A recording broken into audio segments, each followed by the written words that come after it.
All things are working out for my good, for my good. This is SoulFire Fridays, where I get to put together a video and share that on YouTube, Facebook, and Instagram as a continuation of the week's conversation. My name is Webby, and I founded SoulFire Inspiration to set your soul on fire through music and conversation so that you're inspired to live intentionally and purposefully.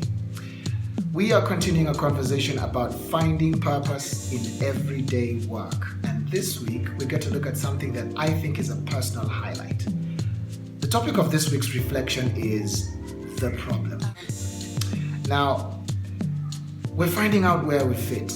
We're discovering and drawing the dots across every line on the trail of our lives. We're seeing the clues or the breadcrumbs, as I've been calling them, and things may probably be making sense at this point. For those of you who haven't yet been able to make sense of the picture, for those of you who have, a good sense of what it is you're here on earth to do and you're right in the middle of it, or you're living it out every single day, that's wonderful. Please keep going, don't stop. There is a lot of value in you being exactly where you need to be, doing exactly what you're supposed to do. So I'd like you to think of this as remedial class or a reminder. We all need reminders along the journey of life. But for those of us who are walking this journey and kind of crossing the dots together, or is it joining the dots and crossing the T's? I think you'll agree with me that this is a wonderful thing, to be able to understand and to see and to be convinced that you're here for a purpose. You're here for a reason. You're not an accident. That everything that's happened in your life is connected to something. There's a bigger plan at work in your life. A bigger plan for your life. It's wonderful to be able to see all of these things in perspective and to begin to see that we don't have to become someone else. We don't have to do anything else. We don't have to prove a point. We don't have to keep on hustling or stabbing in the dark, just trying to figure out where we are or trying to figure out what we must do to find acceptance or significance. While we grow in this area and as we continue to figure out how everything looks in the context of our life's purpose, there is one thing that we must all look out for, because I'd like to think of it as a trap. And this is the trap of needing human validation. And this is really the problem. What happens when people don't necessarily recognize the contribution you make? You see, you may be walking in your purpose and doing a lot of wonderful things with your life, with your time, with your resources, but it's very likely that not everybody will be excited about what you're doing. Not everybody is going to celebrate and appreciate you simply because you're making a contribution. Well, the truth of the matter is not everybody is your target, and not everybody will be excited because perhaps they don't see the value, that they're not necessarily the beneficiaries of whatever it is you're doing. You're not actually called to serve everybody's needs. There are small groups of people per time that you'll find yourself interacting with, or you'll be seeing that your contributions make sense or have value for smaller groups of people per time. Sometimes it could even be one person. But what happens when your contributions don't necessarily spark the applause or the appreciation or the validation that would typically be an expectation that you would expect? The thing is, we always expect to be thanked, and we'd always expect to be appreciated when we do something good. That's a human thing. And in some senses, I'd like to say this with caution because it would require a lot of context and perhaps a longer conversation. This mirrors how God is, When we don't appreciate the things that God does for us, we limit the level of blessings He can release into our lives. But that's a whole other conversation. I want you to stay with me on this point because I think this is something you should really get. This, in a sense, determines pretty much how everything comes together for you in as far as our conversation goes. So the question is, what happens when you don't get the appreciation or the recognition or the acknowledgement that you're expecting because you're making a valid contribution? What happens? Number one, it's very important for you to recognize that you're not working for an audience of many. Rather, your life is actually being lived before an audience of one. And I'll show you the proof.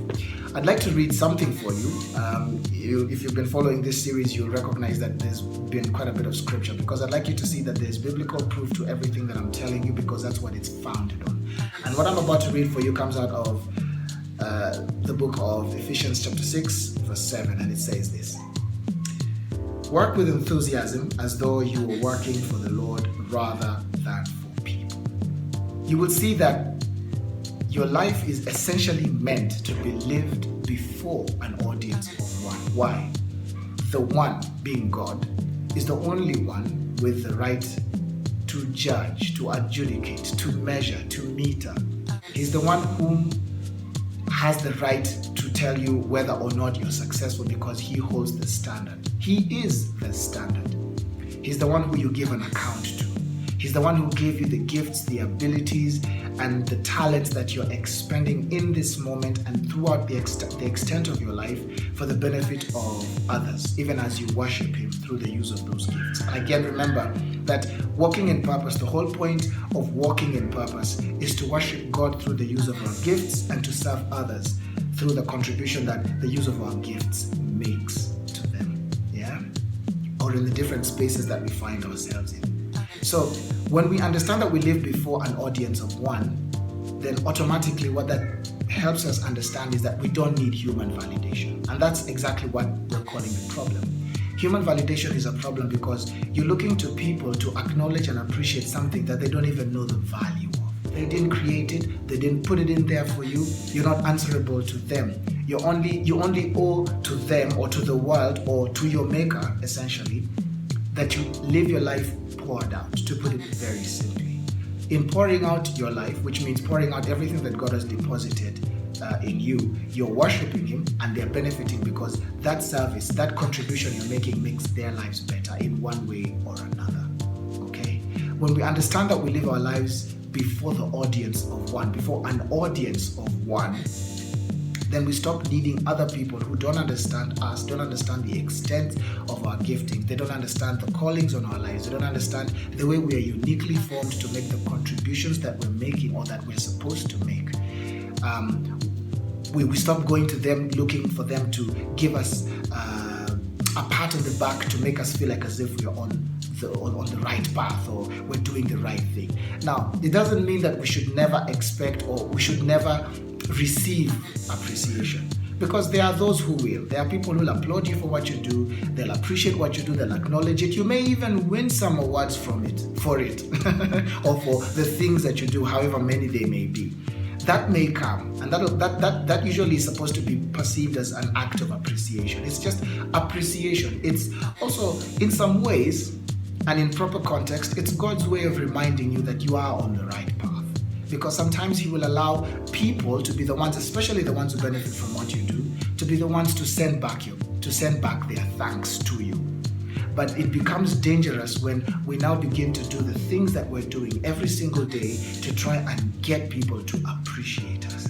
We minimize, we kind of cheapen the thing that has been deposited in our lives. We begin to cheapen our own gift because we think that it is only as valid as the applause we get. And that is not true. So, as you begin to join the dots and cross the T's and make sense of the picture as you look backwards to understand forwards, it's important to recognize that your life is lived before an audience of one. And it is also important for you to acknowledge that you've been approved in private long before you even discovered what it is that you're meant to be doing on this earth. God already made you, he approved of you, and then he allowed you to continue along the path of your life to keep discovering, and you'll continue to discover this throughout your life, the things that you're meant to do and how they intersect with where you are, the people you interact with, and how that translates as worship to God. I hope this has been helpful.